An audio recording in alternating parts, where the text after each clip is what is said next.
Hello student. आज का मेरा टॉपिक है टैक्सोनॉमी सिस्टमैटिक्स एंड टैक्सोनॉमिक हियरार्ची। इस टैक्सोनॉमिक हियरार्ची में हम स्टडी करेंगे कि कैसे हम होल एनिमल किंगडम को हमने अलग अलग टैक्सा में जो है डिवाइड किया है और हम कैसे सारे एनिमल्स को एक प्लेटफॉर्म पे स्टडी करते हैं। सबसे पहले हम जूलॉजी की कुछ वोकैब्युलरी के बारे में जान लेते हैं, क्योंकि ये वोकैब्युलरी बहुत इंपॉर्टेंट है। बहुत सारे ऐसे वर्ड्स हमें एनिमल को स्टडी करते समय आते हैं बीच बीच में, जिनके बारे में हमें पता होना ज़रूरी है। तो first of all, animal that live single. ऐसे एनिमल्स जो अकेले सिंगल रह सकते हैं, फ्रीली मूव करते हैं, उसको हम लोग सॉलिटरी एनिमल बोलते हैं। Animal live in A group without help each other. ऐसे एनिमल जो ग्रुप में रहते हैं, एक दूसरे की मदद नहीं करते हैं, उन्हें हम लोग ग्रेगेरियस एनिमल बोलते हैं। कुछ एनिमल ग्रुप में रहते हैं बट हेल्पिंग ईच अदर, ऐसे एनिमल को हम लोग कॉलोनियल एनिमल बोलते हैं। And the association of different species. जब एक से ज़्यादा दो स्पीसीज़ का एसोसिएशन होता है, जब दो स्पीसीज़ एक साथ रहते हैं, तो इस एसोसिएशन को हम लोग सिम्बायोसिस बोलते हैं। इसमें लार्जर एनिमल को, जो एनिमल इस एसोसिएशन में बड़ा होगा, उसे हम लोग होस्ट बोलेंगे, और जो इस एसोसिएशन में एनिमल छोटा होगा उसे लिए हम लोग सिम्बायोंट बोलते हैं। सम सिम्बायोंट आर ऑपर्चुनिस्टिक। अब जब ये एसोसिएशन है दो स्पीसीज़ का, तो होस्ट और सिम्बायोंट में कुछ सिम्बायोंट अपॉर्चुनिस्टिक होते हैं। अपॉर्चुनिस्टिक का मतलब कि जब उन्हें मौका मिलता है तो वो उनके साथ सिम्बायोसिस कर लेते हैं, अदरवाइज़ वो हट भी जाते हैं। ज़रूरी नहीं है कि वो एक दूसरे के साथ साथ रहें।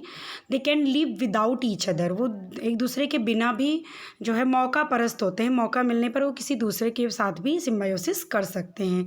तो this is called facultative symbiosis. Facultative symbiosis का एग्जाम्पल है जैसे प्लांट पॉलिनेशन।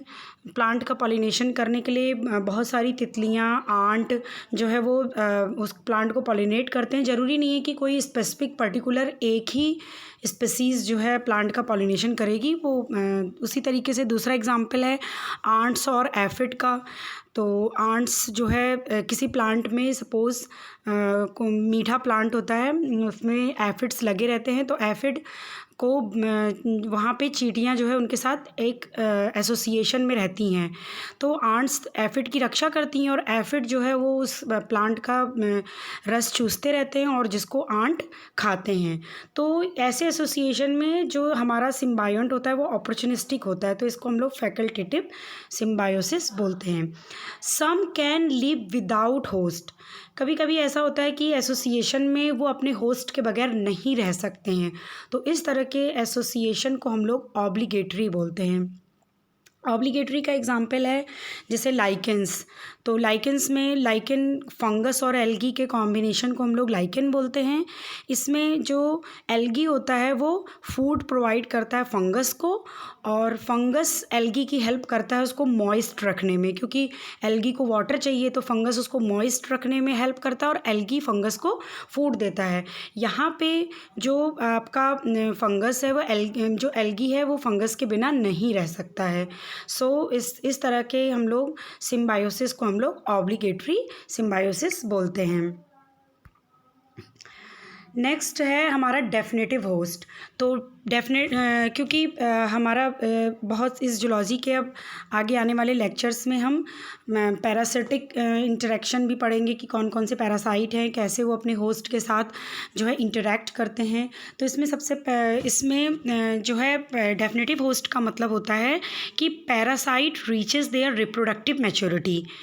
मीन्स कि जब भी कोई होस्ट के ऊपर पैरासाइट रह रहा है और वो पैरासाइट उस होस्ट के अंदर रहते हुए अपने रिप्रोडक्शन, वहाँ पे रहते हुए रिप्रोडक्शन करे, तो ऐसा होस्ट डेफिनेटिव होस्ट कहलाता है।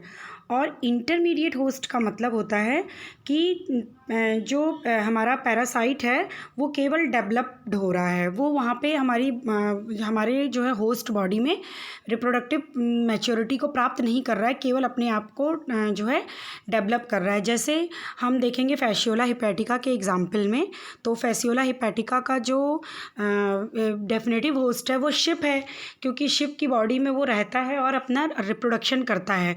और स्नेल जो उसका है, स्नेल उसका केवल इंटरमीडिएट होस्ट है। वहाँ पे स्नेल में उसके बॉडी का डेवलपमेंट होता है, मींस उसके सारे जो लार्वल कंडीशन है, उसकी लार्वल कंडीशन उसमें डेवलप्ड होती है। वो चाहे मेरासीडियम लार्वा हो, जो है सिस्टीसर्कस, रेडिया, सर्केरिया, मेटासर्केरिया, लार्वल केवल कंडीशन स्टेज वहाँ पे डेवलप होती है। अगेन हमारा है म्यूटलिज्म।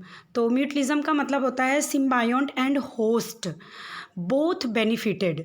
जब हमारा ऐसी म्यूटलिज्म, ऐसा जो है हमारा सिम्बायोसिस, ऐसा एसोसिएशन जिसमें हमारा जो सिम्बायोंट है और जो होस्ट है दोनों बेनिफिटेड हों, तो इस रिलेशनशिप को हम लोग जो है म्यूटलिज्म बोलते हैं। जैसे example bacteria in our large intestine, termites and trichonympha relationship. तो टर्माइट एंड ट्राइकोनिम्फा रिलेशनशिप में होता है कि टर्माइट्स यानी दीमक के बॉडी में ट्राइकोनिम्फा नाम का एक जो है आपका प्रोटोजोआ रहता है, और वो उस टर्माइट की बॉडी मतलब इंटेस्टाइन में रहते हुए हेल्प करता है जो है सेलुलोज के पाचन में। तो उसी तरीके से हमारे लार्ज इंटेस्टाइन में भी बैक्टीरिया जो है हमारे लिए इम्पॉर्टेंट होते हैं। इससे इस तरह के म्यूटलिज्म में दोनों को फ़ायदा हो रहा है, जो है जो हमारा उसको होस्ट मिल जा रहा है हमारी बॉडी में, और हमारी बॉडी को जो है डाइजेशन में बैक्टीरिया से हेल्प मिल रही है। उसी तरीके से टर्माइट एंड ट्राइकोनिम्फा में ट्राइकोनिम्फा को जो है प्लेस मिल गया रहने के लिए, उसको उसका जो है हैबिटेट मिल गया, और हम जो टर्माइट है उसको सेलुलोज के पाचन में हेल्प मिल गई। तो this association is called mutualism. Next है कॉमनसिलिज्म। तो कॉमनसिलिज्म है एडवांटेज टू वन पार्टी। ऐसा जो है सिम्बायोसिस हमारा जहाँ पे केवल एक पार्टी को ही एडवांटेज हो, एक सिम्बायोंट को केवल एडवांटेज हो, बट जो दूसरा उसका होस्ट है, होस्ट इज़ अनअफेक्टेड, होस्ट को कोई नुकसान भी नहीं हो रहा है। तो इसके एग्जांपल हैं hermit crab, bird live on in the hole of tree. तो हम देखते हैं कि बर्ड जो है वो जो पेड़ है उसके होल में रहते हैं, बड़े बड़े छेद में रहती है। तो ऐसे बर्ड को तो शेल्टर मिल गया, बट ट्री को कोई लॉस नहीं हुआ। सेम हर्मिट क्रैब, तो जो है जब हर्मिट क्रैब इसमें आपका ये सेल्स में रहता है, तो सेल्स में रहने के बाद जो शेल होता है वो, क्योंकि वो तो डेड हो चुका होता है, आपका डेड मोलस्का का एक सेल होता है, उसके अंदर वो रहता है, तो वो शेल को तो कोई नुकसान नहीं हुआ। प्लस हर्मिट क्रैब को जो है शेल्टर मिल गया, और जो भी उसके एनिमी है उससे उसकी सुरक्षा हो गई। Now the next is plankton. तो there are small organism that float on the water surface. Small organism जो वाटर सरफेस पे तैरते रहते हैं पेलाजिक जोन पे, सबसे ऊपर वाली वाटर सरफेस की जोन को हम लोग पेलाजिक जोन बोलते हैं। तो ये इस पे तैरते रहते हैं, तो इसको हम लोग प्लैंकटॉन्स बोलते हैं। And some animals that actively swim animal को हम लोग नेक्टॉन बोलते हैं। नेक्स्ट बेंथॉन्स में नाम से ही पता चल रहा है कि जो है बेंथिक रीजन में, बॉटम रीजन में ड्विलिंग एनिमल्स होंगे, बरो करेंगे, तो ऐसे एनिमल्स को हम लोग बेंथॉन्स बोलते हैं। बेंथॉस। फॉसोरियल मीन्स होता है कि सम टेरेस्ट्रियल एनिमल लिव अंडरग्राउंड, नीचे ज़मीन के नीचे अंडरग्राउंड में जो आपके टेरेस्ट्रियल एनिमल रहते हैं उसको हम लोग फॉसोरियल एनिमल बोलते हैं। इसके एग्जाम्पल हैं earthworm, termite, ant. Next is है आर्बोरियल एनिमल का मतलब होता है कि एनिमल लिव ऑन ट्री। तो ऐसे एनिमल जो पेड़ पे रहते हैं उसे हम लोग आर्बोरियल एनिमल बोलते हैं। और ऐसे एनिमल क्रोसोरियल, ऐसे एनिमल जो लैंड पे रहते हैं और बहुत तेज़ दौड़ते हैं, रन फास्ट, तो उसको हम लोग क्रोसोरियल बोलते हैं। तो अब स्टडी के दौरान जब हम जूलॉजी को बेसिकली स्टडी करेंगे तो उसमें ये सारे वर्ड्स आएंगे, fossorial animal, arboreal animal, cursorial animal. Next हमारा है सिस्टमैटिक्स। तो अब हम टैक्सोनॉमी की तरफ बढ़ेंगे कि कैसे हमारा जो ये क्लासिफिकेशन हुआ है इतने बड़े हमारे एनिमल किंगडम का, उसको हमने कैसे अलग अलग टैक्सा में बांटा है, कैसे हमने इवोल्यूशनरी रिलेशनशिप को देखते हुए जो है इसको एक टैक्सा में अरेंज किया। तो सिस्टमैटिक्स का मतलब होता है the study of kinds and diversity of organism and the evolutionary relationship among between us. तो सारे एनिमल्स को हमने कैसे एक उनकी डाइवर्सिटी को देखते हुए इवोल्यूशनरी रिलेशनशिप में को उनके जो है देखते हुए हमने अरेंज किया हुआ है। तो इस स्टडी को हम लोग सिस्टमैटिक बोलते हैं।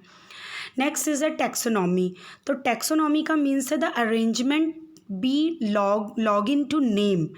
भाई अब क्योंकि हमें जो है जब किसी भी चीज़ को नेम देना है, सपोज़ अब आपने जो है एडमिशन लिया है तो आपका एक पर्टिकुलर कॉलेज का नेम है, आपका फिर उसके बाद पर्टिकुलर क्लास का नेम है, फिर क्लास के बाद पर्टिकुलर आपने जिस सब्जेक्ट को ऑप्ट किया है आप उस जगह पे बैठते हैं।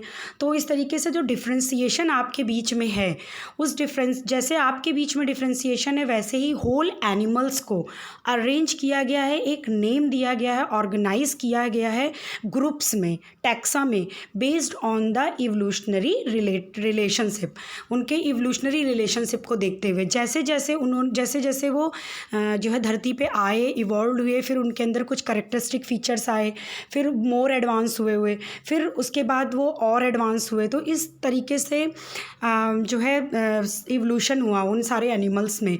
तो सारे इवोल्यूशन को देखते हुए हमने पूरे होल एनिमल्स को टैक्सा में जो है ग्रुप किया है। तो इस तरीके की ग्रुपिंग टैक्सोनॉमी कहलाती है और ये ग्रुप्स जो है वो टैक्सा कहलाते हैं। तो उसके बाद इनका एनिमल्स का नॉमेनक्लेचर करना भी बहुत ज़रूरी है। तो नॉमेनक्लेचर का मतलब होता है belonging to name to sell, नाम देना। The modern classification system is rooted in the work of Carolus Linnaeus. तो कैलोलस लीनियस ने जो है नॉमेनक्लेचर का जो है की जड़ डाली है इसमें, जो है हमारे इस मॉडर्न क्लासिफिकेशन में।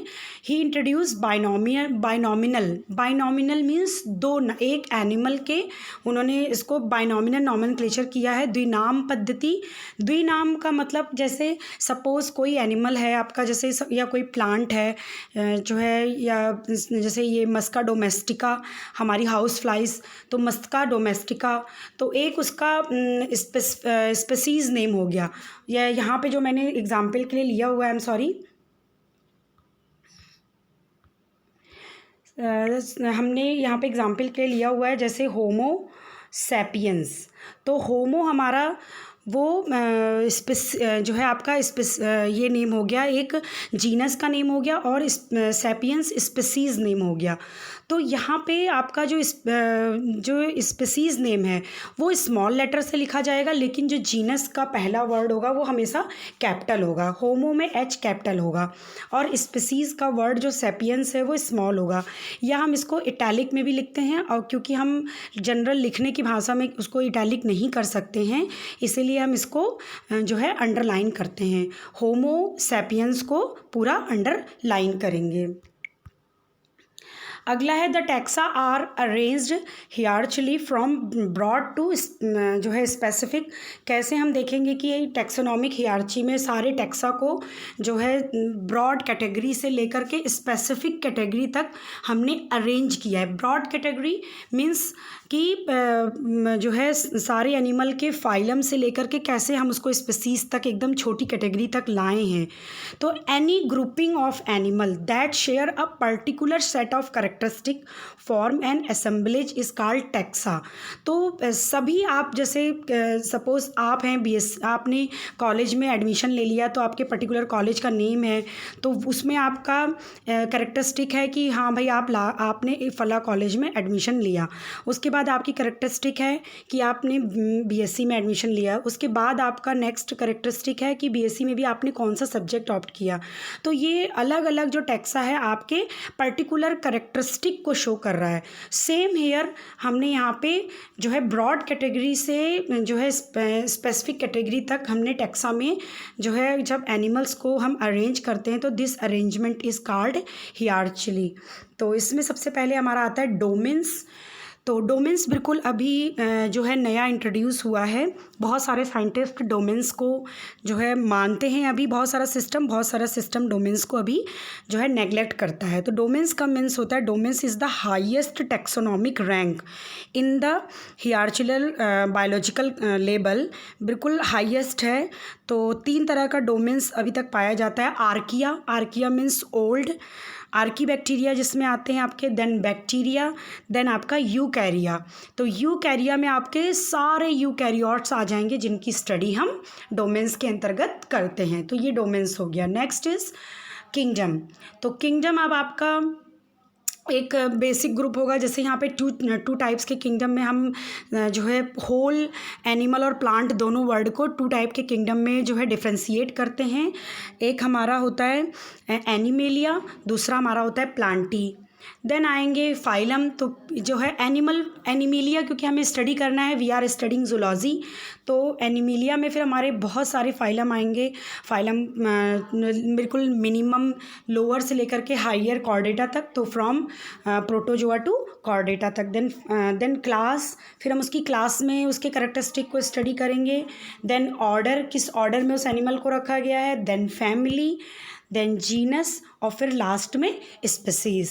तो इस तरीके से मेरा आज का टॉपिक ये एंड होता है कि कैसे हम टैक्सोनॉमी को स्टार्ट करेंगे। तो प्लीज़ स्टे ट्यून, आप बने रहिए, और इस तरीके से टैक्सोनॉमी के जो है सारे लेक्चर आपको मिलते रहेंगे।